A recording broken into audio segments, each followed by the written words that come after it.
শক্তি বাড়াচ্ছে জামায়াত, বিএনপির ক্ষমতায় যাওয়ার পথ মোটেও সহজ নয়। ভারতীয় ম্যাগাজিন দ্য ডিপ্লোম্যাট। জামায়াতে ইসলামীর জনসমর্থন ও রাজনৈতিক শক্তিমত্তা নিয়ে প্রশ্ন তুলেছিল বুদ্ধিজীবীদের কেউ কেউ, এগিয়ে রেখেছিল বিএনপিকে। কিন্তু তাদের চোখ খুলতে শুরু করেছে ধীরে ধীরে। সম্প্রতি দেশীয় ও আন্তর্জাতিক বিশ্লেষকরা নতুনভাবে দেখছেন বিষয়টিকে। তারা এখন স্বীকার করা শুরু করেছেন যে জামায়াতে ইসলামী জনগণের আস্থা ও সমর্থন নিয়ে শক্তিশালী রাজনৈতিক দল হয়ে উঠেছে। তারা স্বীকার করছেন ইনসাফ ও ন্যায্যতার ভিত্তিতে জন আকাঙ্ক্ষা পূরণে জামায়াতকে বেছে নিতে মুখিয়ে আছে সাধারণ মানুষ, আর ক্রমান্বয়ে জনসমর্থন হারাচ্ছে বিএনপি। বাংলাদেশ বিরোধী ও জামায়াত বিরোধিতার ক্ষেত্রে এতদিন অগ্রগণ্য ছিল ভারতীয় সাংবাদিকরাও, কিন্তু তারা সুর পাল্টাতে শুরু করেছেন। বেঙ্গালুরু ভিত্তিক ম্যাগাজিন দ্য ডিপ্লোম্যাটের দক্ষিণ এশিয়া সম্পাদক সাংবাদিক সুধা রামচন্দ্র বাংলাদেশের নির্বাচন ও রাজনৈতিক প্রেক্ষাপট বিশ্লেষণ করে এক নিবন্ধ লিখেছেন। তার ভাষায়, বাংলাদেশের আসন্ন ত্রয়োদশ জাতীয় নির্বাচনকে ঘিরে রাজনীতির মাঠ ক্রমেই উত্তপ্ত হয়ে উঠছে। শুরুতে যেখানে বিএনপি নিরঙ্কুশ এগিয়ে থাকার ধারণা তৈরি হয়েছিল, সেখানে সময় গড়ানোর সঙ্গে সঙ্গে সেই সমীকরণ জটিল হয়ে উঠছে। একদিকে ক্ষমতাচ্যুত আওয়ামী লীগের মাঠে না থাকা বিএনপিকে স্বস্তি দিচ্ছে, অন্যদিকে জামায়াতে ইসলামের দ্রুত শক্তি সঞ্চয় ও সংগঠিত উত্থান বিএনপির জন্য বড় চ্যালেঞ্জ হয়ে দাঁড়াচ্ছে। বিশেষ করে তরুণ ভোটারদের মধ্যে জামায়াতের প্রভাব বৃদ্ধি, বিশ্ববিদ্যালয় নির্বাচনগুলোতে তাদের সাফল্য এবং মাঠ পর্যায়ে সক্রিয়তা বিএনপির জন্য উদ্বেগের কারণ হয়ে উঠেছে। ফলে বিএনপি এখনও এগিয়ে থাকলেও ক্ষমতায় যাওয়ার পথ যে মোটেও সহজ নয়, তা ক্রমেই স্পষ্ট হয়ে উঠছে।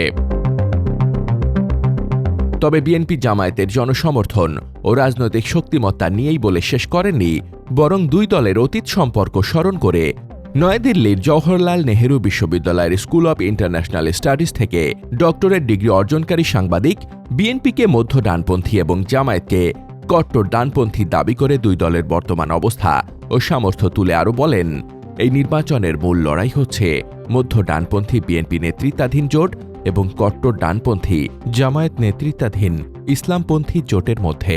একসময় বিএনপি ও জামায়াত ছিল রাজনৈতিক মিত্র, এমনকি সরকারও গঠন করেছিল তারা। মূলত শেখ হাসিনা ও আওয়ামী লীগের প্রতি অভিন্ন বৈরিতা দীর্ঘদিন বিএনপি ও জামায়াতকে একত্রে রেখেছিল। গত এক বছরে সংবিধান সংস্কার ও নির্বাচন নিয়ে নানা ইস্যুতে দুই দলের মতপার্থক্য প্রকাশ্যে এসেছে। আর নির্বাচন যতই ঘনিয়ে আসছে এবং ক্ষমতার লড়াই যত তীব্র হচ্ছে, বিএনপি ও জামায়াতের বিচ্ছেদ ততই অনিবার্য হয়ে উঠেছে। যদিও বিএনপি কয়েক দশক ধরে সমর্থন ভিত্তি ৩০ থেকে ৪০% মধ্যেই ঘোরাফেরা করেছে, তবে সমস্যা ছিল সবসময় আওয়ামী লীগ সরকারের সময় দমন পীড়নে বিএনপি দুর্বল, হতাশ ও বিশৃঙ্খল হয়ে পড়ে। ছাত্র জনতার গণ আন্দোলনে আওয়ামী লীগ পতনের পরের কয়েক মাসে বিএনপির কিছু নেতাকর্মী নিয়ন্ত্রণের বাইরে চলে যায়।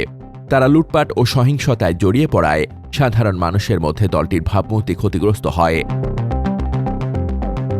তবে বিএনপির এই বর্তমান নাজুক অবস্থার চিত্র দেখে হতাশ হয়ে ভারতীয় সাংবাদিক তার লেখায় বোঝাতে চেয়েছেন, খালেদা জিয়ার মৃত্যুতে তারেক রহমানকে মানুষ সহানুভূতি দেখালেও বিএনপির রাজনীতি থেকে মুখ ফেরাতে শুরু করেছেন। তিনি উল্লেখ করেন, তারেক রহমান বাংলাদেশে ফেরার কয়েকদিনের মধ্যেই তার মা খালেদা জিয়া মারা যান। তবে ধারণা করা হচ্ছে তার মৃত্যু তারেক রহমান ও বিএনপির প্রতি সহানুভূতির ঢেউ তুলতে পারে। তবে বিএনপির ক্ষমতায় যাওয়ার পথ মোটেও সহজ নয়, কারণ জামায়াতও ধীরে ধীরে শক্তি বাড়াচ্ছে।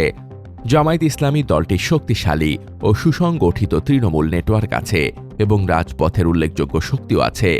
শহুরে তরুণদের মধ্যে তাদের সমর্থন বাড়ছে বলে ধারণা করা হচ্ছে। পরিবর্তন ও সুশাসনের প্রত্যাশায় থাকা অনেক ভোটারের কাছে জামায়াত এখন আকর্ষণীয় বিকল্প হয়ে উঠছে এবং জামায়াত এখন দাবি করছে তারা সংখ্যালঘু বা নারী বিরোধী নয়, কারণ তারা হিন্দু প্রার্থী দিয়েছে। দীর্ঘদিন ধরে বিএনপি ও আওয়ামী লীগ একে অপরের সরকার অচল করে দিয়েছে, রাজপথে ও নির্বাচনে মুখোমুখি সংঘাতে জড়িয়েছে। ভারতীয় সাংবাদিকের লেখার আলোকে এটাই প্রতীয়মান যে বাংলাদেশের আসন্ন ত্রয়োদশ জাতীয় নির্বাচনে জামায়াতে ইসলামী জনসমর্থন ও শক্তিতে দারুণ সক্ষমতা দেখাচ্ছে।